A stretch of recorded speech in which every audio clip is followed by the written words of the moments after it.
Hello viewers, welcome to NR news updates. ప్రతిక్షణం ప్రజాపక్షం. మరి ఈనాటి ప్రధాన వార్తాంశాలేంటో చూద్దాం. ఇక ఆంధ్రజ్యోతి దినపత్రిక పరిశీలిస్తే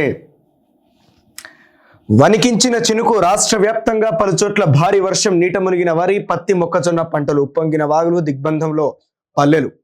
వర్షాలకు ముగ్గురి మృతి, వాగులో ఒకరి గల్లంతు.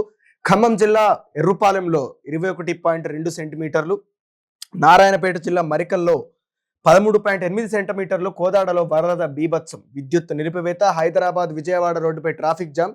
నేడు రేపు వర్షాలే, వాతావరణ శాఖ రెడ్ అలర్ట్. హైదరాబాద్ లో సోమవారం బడులకు సెలవు. ఇప్పుడు కేవలం హైదరాబాద్ మాత్రమే కాదు, దాదాపు ఈ జిల్లాల లోపట పూర్తి స్థాయిలో భారీ వర్షాలు, కుండపోత వర్షాలు కురిసే అవకాశం ఉంది. హైదరాబాద్, నిర్మల్, నిజామాబాద్, కామారెడ్డి, మహబూబ్ నగర్, నాగర్ కర్నూలు, వనపర్తి, నారాయణపేట, గద్వాల జిల్లాల్లో ఇవాళ అత్యంత భారీ వర్షాలు కురుస్తాయని వాతావరణ శాఖ ఈ జిల్లాలన్నింటికి కూడా రెడ్ అలర్ట్ ప్రకటించడం జరిగింది. ఇక ఆసిఫాబాదు, మంచిర్యాల, జగిత్యాల, భూపాలపల్లి, ములుగు, కొత్తగూడెం, ఖమ్మం, వరంగల్, హనుమకొండ, జనగామ, వికారాబాద్, సంగారెడ్డిలో అతి భారీ వర్షాలు కురుస్తాయని చెప్పి ఆరెంజ్ అలర్ట్ ఇచ్చింది. మిగతా చోట్ల భారీ వర్షాలు కురుస్తాయంటూ మిగతా జిల్లాల అన్నిటికీ కూడా ఎల్లో అలర్ట్.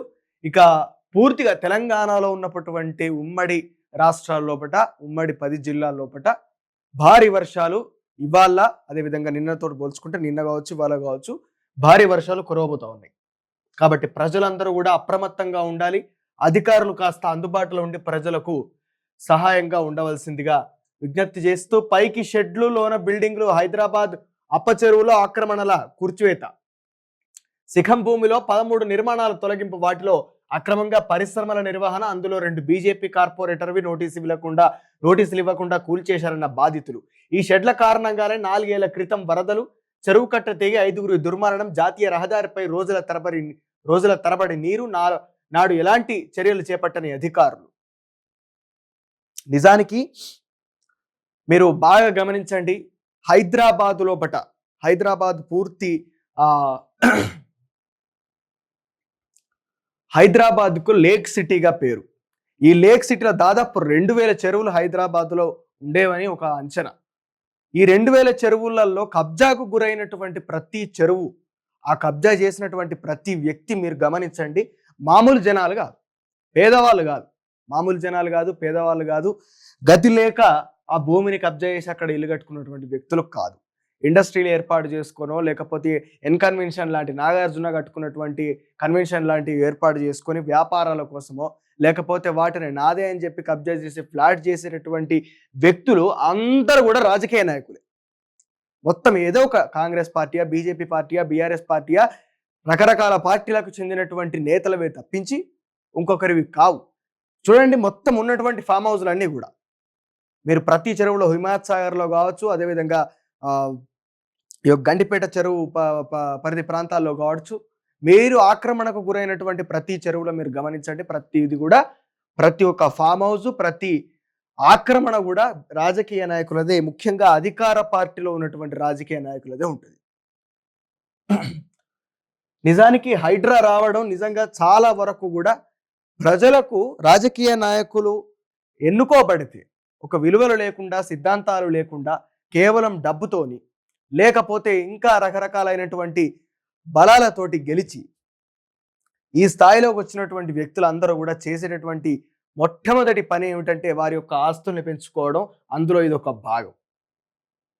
కాబట్టి హైడ్రా వచ్చిన దగ్గర నుంచి అట్లాంటివి బయటపడతా ఉన్నాయి, ప్రజలకు విషయాలు తెలుస్తూ ఉన్నాయి, నాయకులు ఎట్లాంటి వాళ్ళు అనేది. నేడు మామిడికుంటలో కూల్చివేతలు. కబ్జాలపై చర్యలు ఖాయం. హైడ్రా కమిషనర్ రంగనాథ్ స్పష్టీకరణ. పటాన్ చెరువు, అమీన్పుర, ఖానామెట్లో సుడిగాలి పర్యటన, చెరువుల పరిశీలన. ఈదులకుంట అదృశ్యంపై ఆశ్చర్యం. ఈదులకుంట ఒకటే కాదు, మూసీ నది కూడా కొన్ని రోజులైతే అదృశ్యం అయిపోతుంది. ఏవి రంగనాథ్ గారు, ఒకసారి మీరు ఆ యొక్క పురాణాపూల్ దగ్గర, శ్మశానం దగ్గర, ఆ శ్మశానం వెనకాల ఉన్నటువంటి మూసీ నది మీరు గమనించండి. అక్కడ కూడా మీరు ఆశ్చర్యానికి లోనవుతారు. వాటర్ బెడ్ మీదనే డైరెక్ట్ గవర్నమెంట్ పబ్లిక్ ప్రాపర్టీ ఉన్నది, ప్రైవేట్ ప్రాపర్టీ ఉన్నది, అది ప్రతి ఒక్కటి ఉన్నది అక్కడ. కాబట్టి దాన్ని కూడా మీరు గమనించాలి. అవినీతి అధికారులపై కఠిన శిక్షలు పడే కేసులు. నకిలీ సాక్ష్యాధారాలను సృష్టించినట్లు అభియోగాలు. దర్యాప్తు ప్రారంభించిన ఈఓడబ్ల్యూ. తప్పకుండా వాళ్ళ మీద చర్యలు తీసుకోవాల్సిందే. ఎందుకంటే వాళ్ళు ఈ యొక్క కబ్జాలను దృష్టిలో పెట్టుకొని రాజకీయ నాయకులకే కాకుండా ఈ రాజకీయ నాయకులు ఫ్లాట్లు వేస్తే కొనుక్కున్నటువంటి అమాయకులు ఎవరైతే ఉన్నారో వాళ్ళకు కూడా ధృవీకరణ పత్రాలు అందజేశారు. దానివల్ల ఇప్పుడు ప్రస్తుతం నష్టపోతున్నటువంటి వ్యక్తులు వాళ్ళు. హైడ్రా వల్ల కేవలం రాజకీయ నాయకుల యొక్క దారుణాలు అక్రమాలు బయటపడుతున్నాయి కావచ్చు, కానీ ఆ విధంగా 25 సంవత్సరాల క్రితమో 15 సంవత్సరాల క్రితమో భూములు కొనుక్కొని అక్కడ ఇండ్లు కట్టుకొని చిన్న చిన్న ఇండస్ట్రీలు పెట్టుకున్నటువంటి తెలియనటువంటి వ్యక్తులకు అమాయకులకు మాత్రం అది చాలా నష్టాన్ని చేకూర్చిందని చెప్పాలి. హైదరాబాద్ నాగార్జున సాగర్ 4 వరుసల రోడ్డు, హుస్సేన్ సాగర్ చుట్టూ స్కై వాక్వే టూరిజం హబ్, బుద్ధవనంలో అంతర్జాతీయ మ్యూజియం, సాగర్ టు సాగర్ పర్యాటక సర్క్యూట్, గోల్కొండ వద్ద కబ్జాలను తొలగించండి, అధికారులకు సీఎం రేవంత్ రెడ్డి ఆదేశం.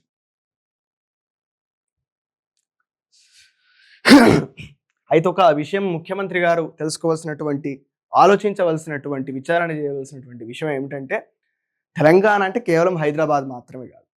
తెలంగాణ అంటే కరీంనగర్ ఉన్నది, వరంగల్ ఉన్నది, ఖమ్మం ఉన్నది, ఆదిలాబాద్ ఉన్నది, నిజామాబాద్ ఉన్నది, పాలమూరు ఉన్నది, నల్గొండ ఉన్నది. ఇవన్నీ కూడా తెలంగాణ కిందకే వస్తుంది.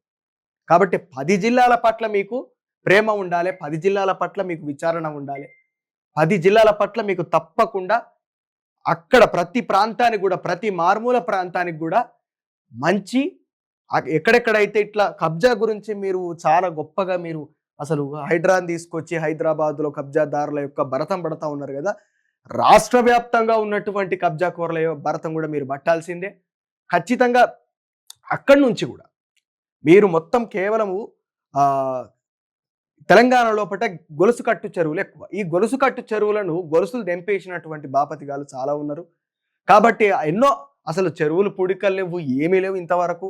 తెలంగాణ ప్రభుత్వం, గత ప్రభుత్వం ఇది బీఆర్ఎస్ ప్రభుత్వం ఇచ్చినటువంటి వాగ్దానాలు తప్పి చెరువుల విషయంలో చాలా నిర్లక్ష్యం చేసింది. ఆ భూమిని చాలా మంది కబ్జాకోరులు ఆక్రమించుకుంటా ఉన్నారు. మల్లారెడ్డి లాంటి రాజకీయ నాయకులు ఆక్రమణలు మాత్రం, ఆ గొడవలు అయితే మనం అప్పుడప్పుడు వాట్సాప్లలో, ఆ తర్వాత ఇన్స్టాగ్రామ్స్లలో చూస్తూ ఉంటాం. గూండాలను పెట్టించి మరి కొంతమంది నేతలు చాలా మందిని బెదిరిస్తూ ఉన్నారు. కాబట్టి వాళ్ళ మీద కూడా, తెలంగాణ ప్రాంతం మొత్తం మీద జరిగే ఆక్రమణల మీద కూడా మీరు మాట్లాడవలసినటువంటి అవసరం ఉన్నది.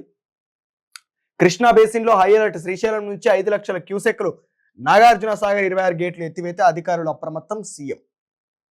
ఈ నెలంతా వానలు, పంటలకు అతివృష్టితో చేటు, పశ్చిమానికి ఋతుపవనాలు, ఆగస్టులో 16% అధిక వర్షాలు.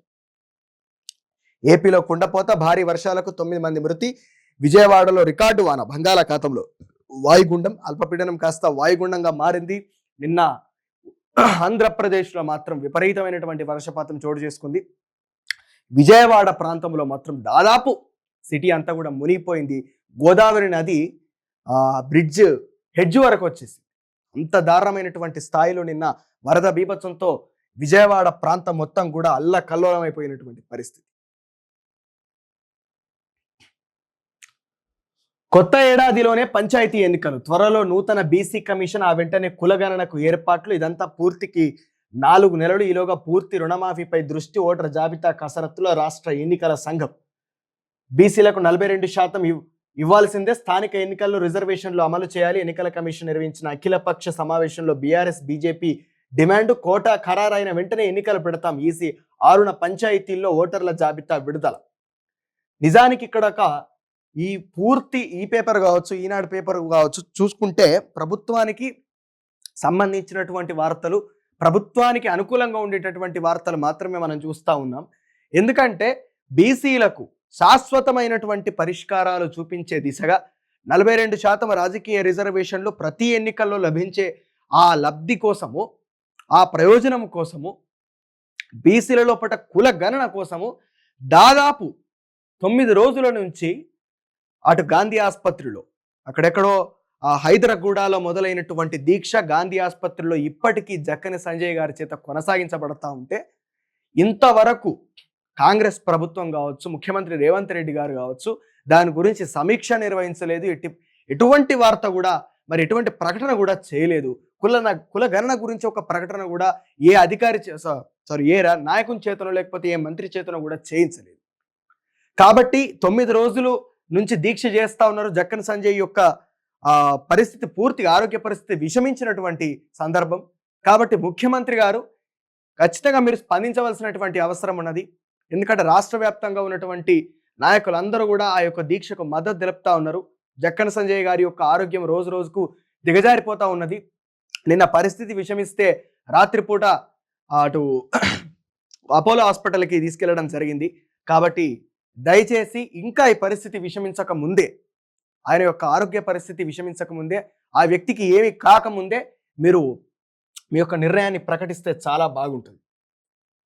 30 ఏళ్ల ముందే గుండె జబ్బులు గుర్తింపు రక్త పరీక్ష ద్వారా సాధ్యం.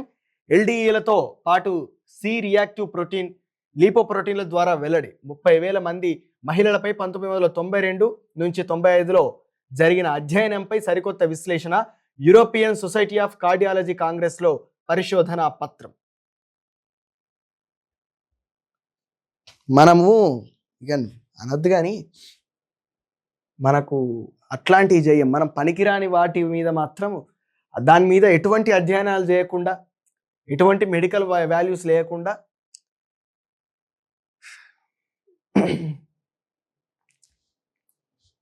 ఒక స్వామీజీలు లేకుంటే సన్నాసులు చెప్పేది నమ్ముకుంటా ఫాలో అవుతాం తప్పించి, గిట్లాంటి అధ్యయనాలు గిట్లాంటి రీసెర్చ్లు మన దగ్గర చాతగావు. చదువుకున్నోడు అంతే, మన దగ్గర చదువుకున్నోడు అంతే.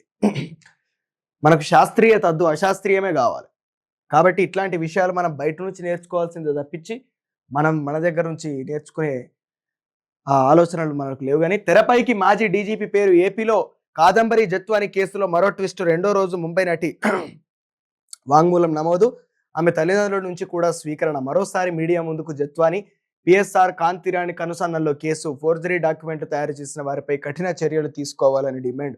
లా అండ్ ఆర్డర్ను నేను కంట్రోల్లో పెడతా. లా అండ్ ఆర్డర్ మట్టుకు చాలా గొప్పగా ఉంటుంది. అక్కడ గుడ్లవల్లూరు కళాశాల లోపల అంత దారుణం జరిగితే విద్యార్థినులందరూ కూడా దాదాపు 300-400 మంది విద్యార్థులందరూ కూడా మొన్న రాత్రి నుంచి మొత్తం వాళ్ళందరూ కూడా ప్రొటెస్ట్ చేస్తూ ఉంటే, రకరకాల విషయాలు బయటపడతా ఉంటే కనీస స్పందన లేదు పవన్ కళ్యాణ్ గారి నుంచి, కనీస స్పందన లేదు ముఖ్యమంత్రి చంద్రబాబు నాయుడు గారి నుంచి. ఎందుకు? బాధ్యత లేదు. ఇది అవసరమా? ఇది ఎందుకు హైలైట్ చేస్తున్నారంటే ఈ న్యూస్, ఇట్లాంటి న్యూస్ని కప్పిపుచ్చడానికి. మళ్ళీ వరద బీభత్సాలు ఇవన్నీ ఇదొకటి. మొత్తం ఇక అసలు ప్రపంచంలోనే ఇంకెక్కడ కూడా కురవలే వాన అన్నట్టు దాని గురించి తీస్తున్నారు కవర్ చేయడానికి, కప్పిపుచ్చుకోవడానికి. టీపీసీసీ సారథి మహేష్ కుమార్ గౌడ్, ఆయన వైపే కాంగ్రెస్ అధిష్టానం మొగ్గు. పోటీ ఇస్తున్న మధు యాష్కి గౌడ్ రేపు ప్రకటన వెలువడే అవకాశం.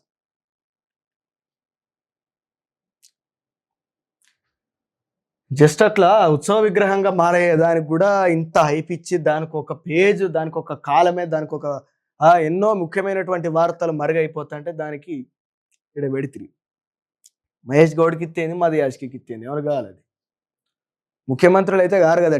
టీపీసీసీ అధ్యక్ష ఈ పదవి చేపట్టినంత మాత్రాన రేవంత్ రెడ్డి అయినా అంటే రేవంత్ రెడ్డి కాబట్టే అయింది.